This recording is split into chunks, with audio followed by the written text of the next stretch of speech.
Welcome to Linda's Corner. My name is Linda Bjork. Today's message is for anyone who has ever had a bad day or felt discouraged and overwhelmed. This podcast is especially for members of my faith, which is the Church of Jesus Christ of Latter-day Saints. But anyone is welcome to listen. There is a children's book called Alexander and the Terrible, Horrible, No Good, Very Bad Day by Judith Forst, which resonates with so many people because we've all had days like that where it just felt like nothing was going right. I know I've had days like that.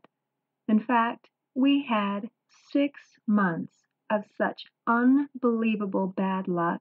It was crazy. To give you a taste of what our lives were like during that 6-month period, I will share with you the events of a single day, a day in the life, so to speak. My usual morning routine is to get up early in the morning when the house is still quiet and have personal prayer and scripture study.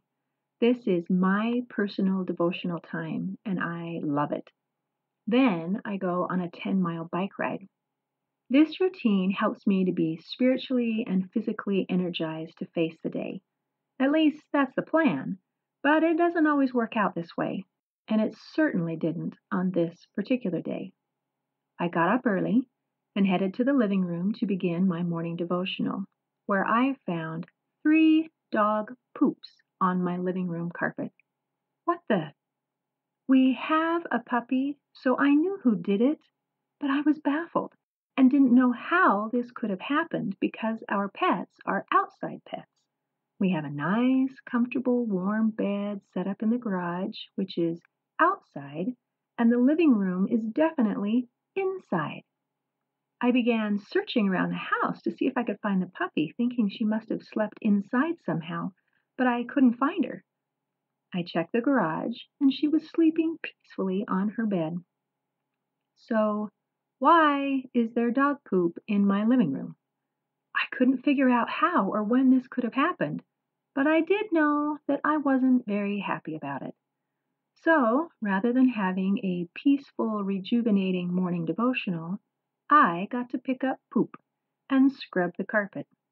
But at least I had the comfort of knowing that I would have the chance to work out my frustration during my bike ride after the carpet was cleaned. My husband came with me for the bike ride, and things were going well until we got to the furthest possible point from home on our bike route. And this is where I got a flat tire. We carry a small bicycle repair kit and a portable bicycle pump on my bike. But someone borrowed the pump and didn't return it, so we had no way to fix the tire. My husband suggested that we simply walk the 5 miles home. But we had so much to do that day, and time was precious. So I asked him to ride home quickly while I walked my bike along the trail, and then he could bring back the truck and pick me up at a rendezvous point a couple miles down the trail. Finally, we made it home. It had been a frustrating morning, but we needed to get past that and get to work. Everyone had a lot to do that day. My daughter Sarah, who would soon be starting school at Utah Valley University, needed to find a job near her school and her future apartment in a town that's about an hour's drive from our home. Her cousin and future roommate would be traveling with her and also hunting for work. I was in the middle of a big project for work that could be done from the computer at home. I was desperately trying to meet an upcoming deadline, and I had been putting in 10 to 12 hours a day, 6 days a week at the computer. I was also anxiously awaiting news from work because I had requested a training position for this new program that I was developing, and I hadn't heard anything back yet. Meanwhile, my husband Lewis had a huge project that he'd been working on. He is a pilot, and he builds experimental airplanes. We have a beautiful aerobatic biplane that he built. The project took 7 years to complete, and the plane has been flying for 10 years now. But it is a specialized plane for aerobatics, and it's kind of expensive to fly, so he doesn't fly it as often as he'd like. His plan was to build a second plane that would be inexpensive to fly and own, and that he could use that as a trainer to teach the kids to fly. But like many projects, this one took longer and cost more than expected. By this particular day, he had already been working on the project for 9 years. 9 years is a long time. For reference, that means our youngest daughter was in kindergarten when he started and now is in high school. He had finally finished building the airplane and had begun the test flying process. Now, when you build an airplane, you don't simply hop in and take her for a ride when it's finished. There is a very careful process of testing and making corrections before it's ready for flight, and even longer before it is ready to take passengers. The first step is to take it to a quiet airport and taxi it down the runway several times, making observations and taking careful notes. After the initial taxi test, the plane is taken back to the hangar, or in our case, back home to the shop, where any necessary corrections are made. This process is continued until the taxi test is perfect. The next step is a brief test flight just around the traffic pattern and landing, again taking careful notes and making corrections. This process is continued until the test pilot is confident that everything is perfect. It is a technical and tedious process, but Lewis had done it before, and I had every confidence that it would all turn out perfect in the end. I wasn't even worried. On this particular day, he had already done the preliminary taxi test, made notes, brought the plane back to our home, and was in the process of making corrections in the shop. He'd been working on it and checking off each item on the list, and he was so close to the end of that list. He knew that if he worked quickly during the morning hours today, he could finish the last item on the list and take it to the airport for the second taxi test. So, everyone began working on their various tasks. My daughter Sarah drove away to begin her job search, my husband Lewis headed to the shop to work on his plane, and I was busily typing away at the computer when I was interrupted by my daughter-in-law, Aubrey, who was staying in our little basement apartment. She asked if I would take a look at her little boy Andy's head because she thought she saw some swelling and was concerned about whether or not he might need to see a doctor.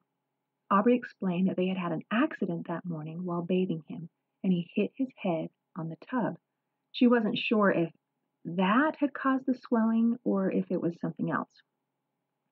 I was absolutely panicked. You need to understand a bit of recent history about this baby grandson.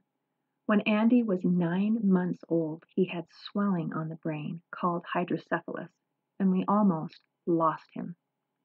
Our brains have fluid that circulates through the brain, keeping it supple and hydrated. Then that fluid is supposed to drain down the spinal column, and the body takes care of it. But in Andy's case, the pathway from the brain to the spinal column was blocked, so the fluid wasn't being released. It kept filling and filling his brain like an overfilled water balloon. We didn't know any of this, of course, because it was taking place hidden inside of his body. But we did find out one hellish night when he had a seizure and turned gray and lifeless. He was transported by helicopter to Primary Children's Hospital. I will never forget the scene of holding my daughter-in-law's hand through the night while she writhed on the floor and sobbed inconsolably. She was sick with bronchitis and unable to accompany her infant son to the hospital. So we awaited the expected news of his death from her home. I felt so helpless.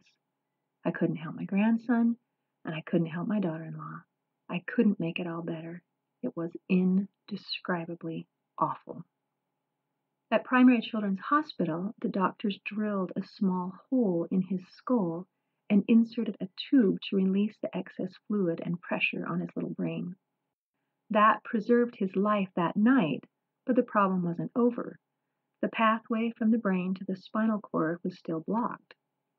So this little 9-month-old baby had a delicate brain surgery where they entered from the top of his skull, went down carefully through his brain to the base of the skull, and tried to clear the blockage to create a pathway so the fluid could drain properly. We were given about a 30% chance that the surgery would be successful. It was really scary. The surgery was successful, and my grandson, although damaged, is still alive. The ordeal was exhausting in every way, physically, emotionally, and financially. Because of the financial burden, my son Joseph moved his little family to our tiny basement apartment in an effort to save money as they battled to pay the mounting bills. Hence, my daughter-in-law's dilemma. Another trip to the hospital would add to their financial burden, so she wanted to weigh the decision carefully. There are some other things you need to understand about Andy. His head was disproportionately large compared to his body because the skull expanded due to the swelling he endured. All babies have large heads, but his head was larger than normal. Also, because of the damage to his brain, he was, and still is, developmentally delayed. So on this day that I'm describing, even though he was already 1 year old, he still couldn't sit up by himself. He was even hard to balance when you held him because he was so top-heavy, and he couldn't help support himself. It was extremely easy for him to tip over and bonk his head, even if you were being super careful. So that's the background as we examined and worried over this beautiful and special little baby. I panicked, thinking that perhaps his previous surgery had failed and the swelling was caused by fluid in his brain and his life might be in danger again.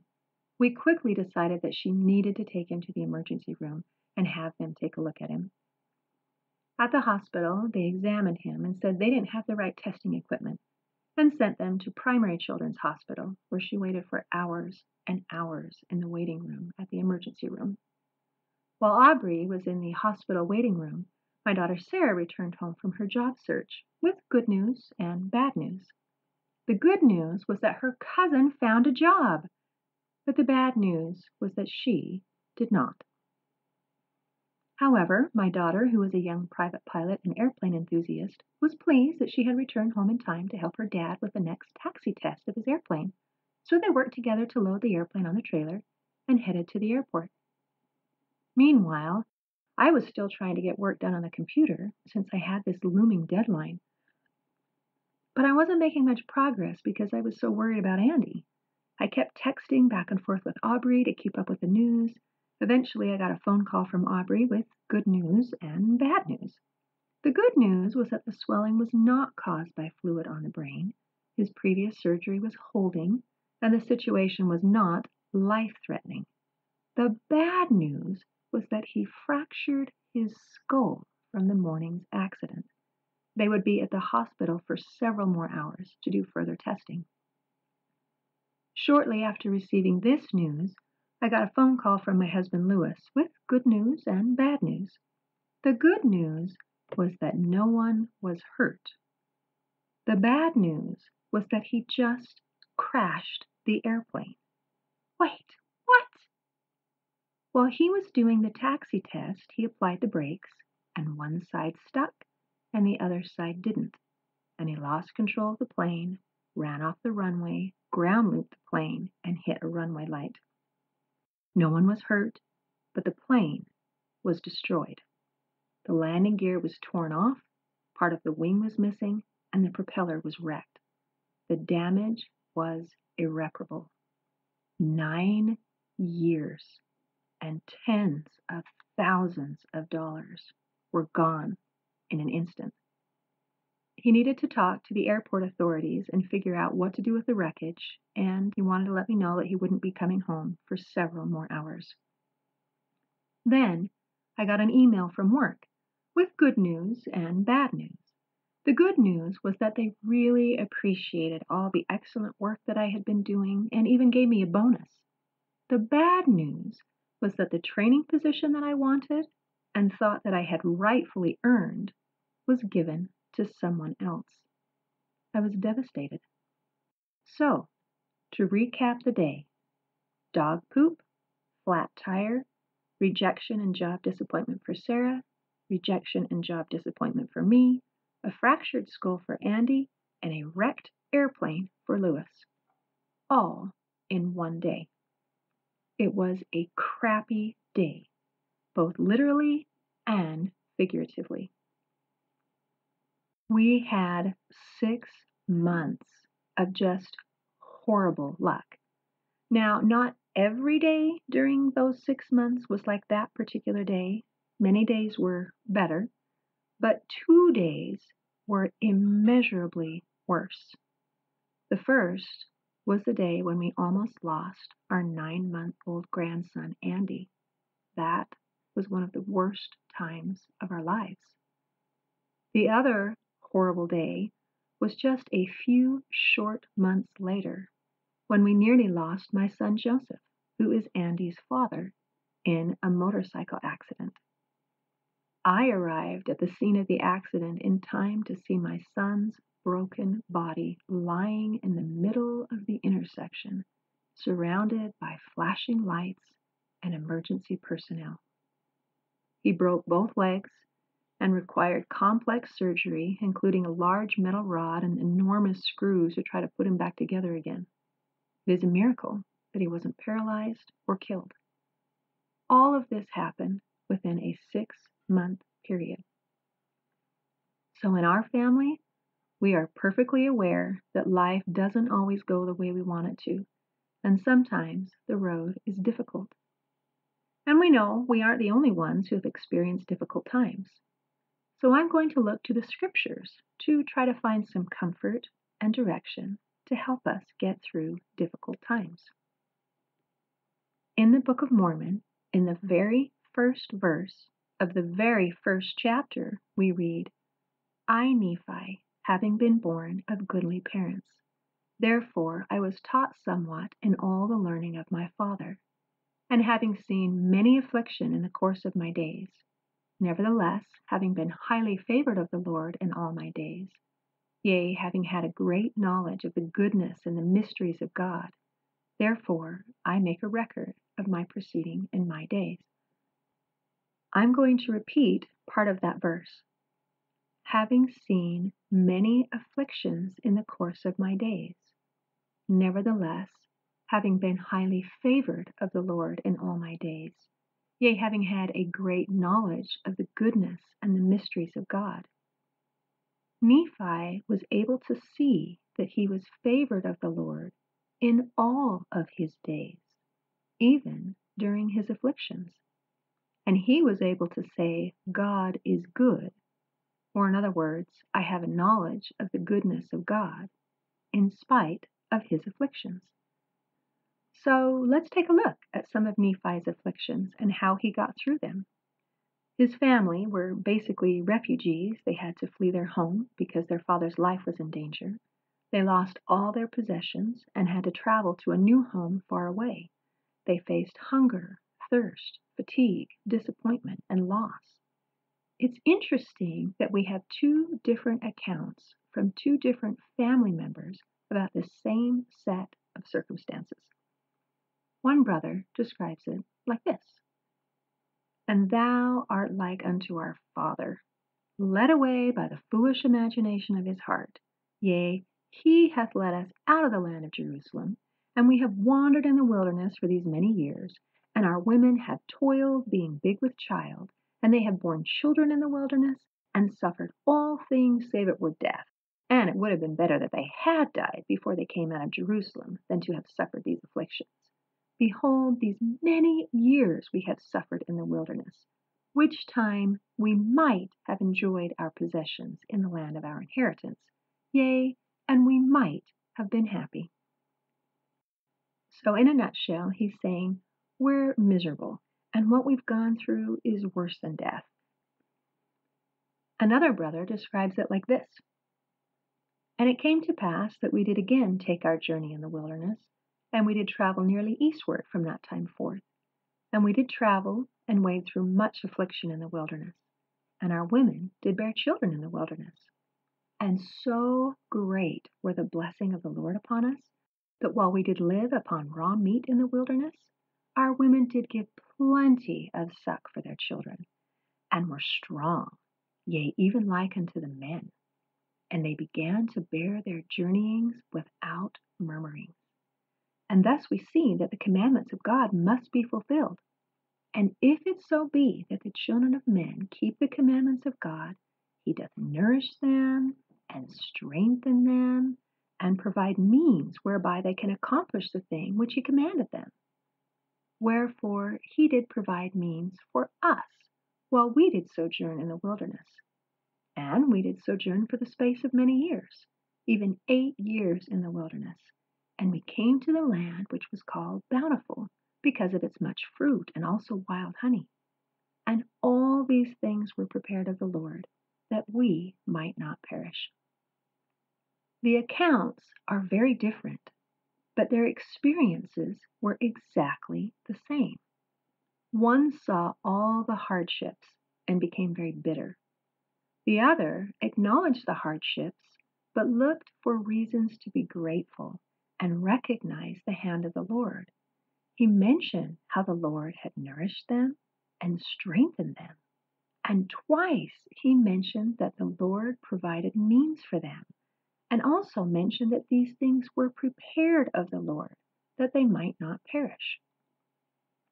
So, following the example of Nephi, I'd like to take a look at our latest trial, which is Joseph's accident, with a fresh perspective, and look for things to be grateful for, and see what things were prepared of the Lord to help us get through this trial.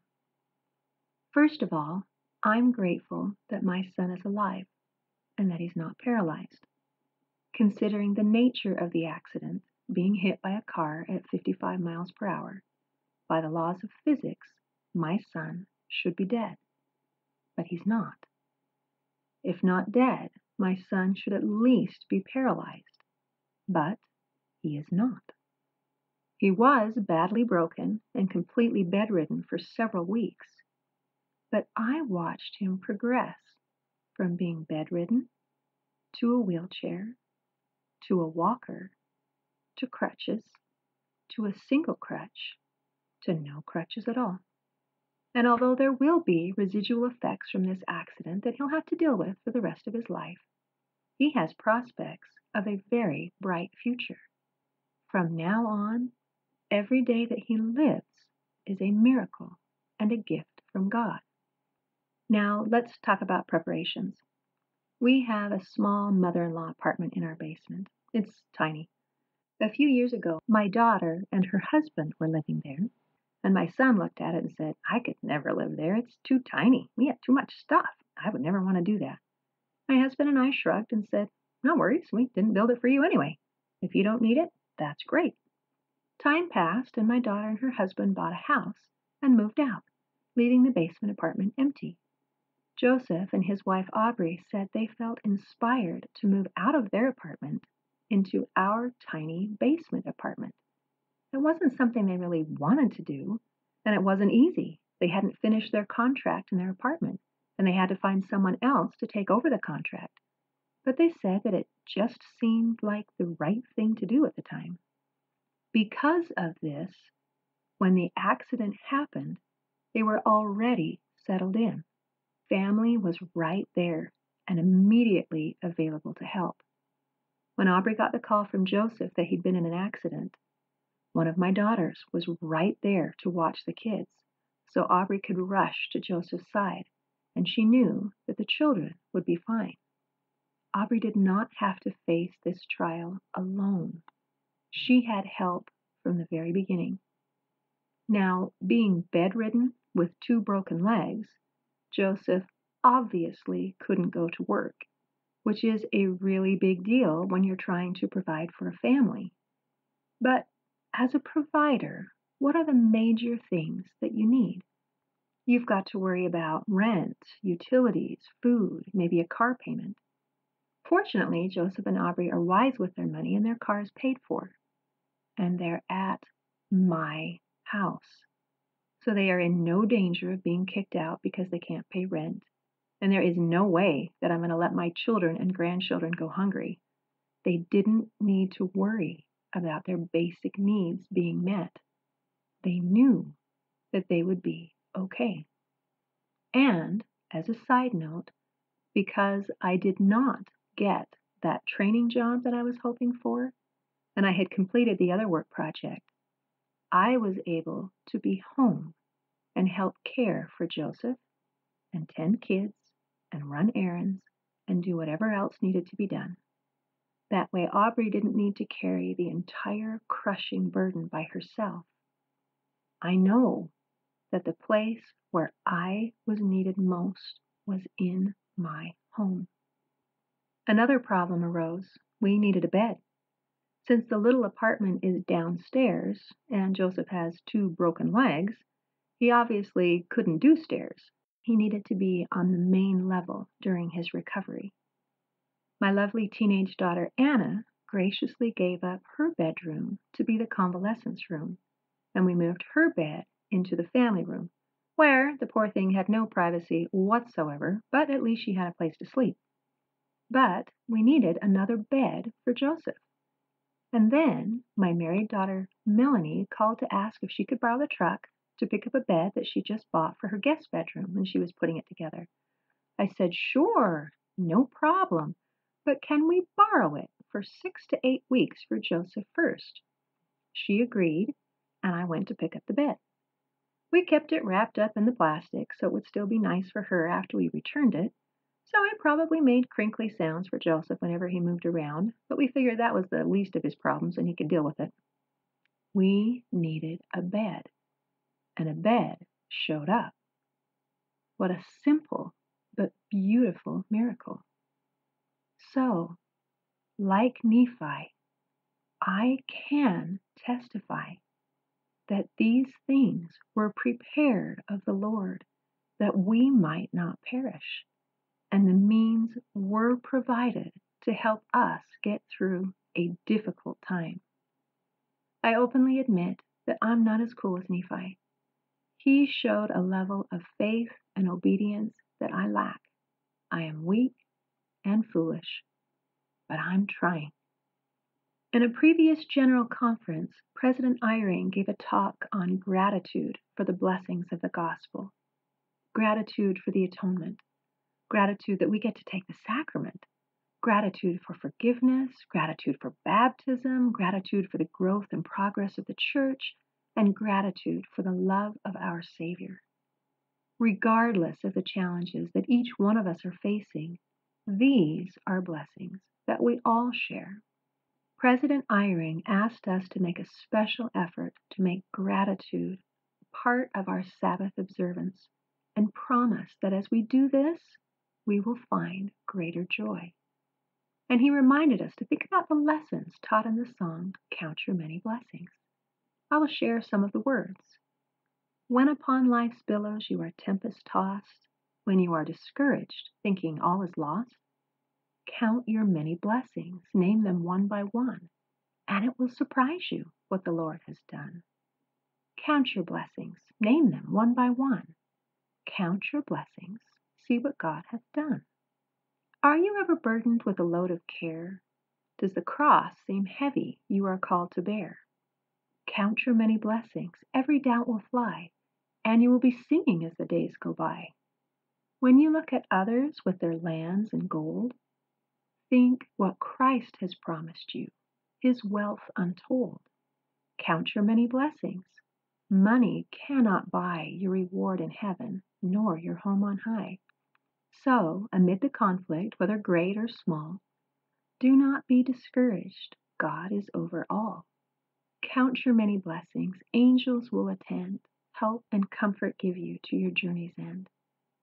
Today, I invite you to choose to be grateful and to look for the hand of the Lord sustaining you through your challenges and trials. In closing, I'd like to share a quote by Israel Moore Ivor. Brighten the corner where you are. You don't blame God for placing you in a dark corner. You rather have to thank Him for giving you the light to make it bright. See you next time on Linda's Corner.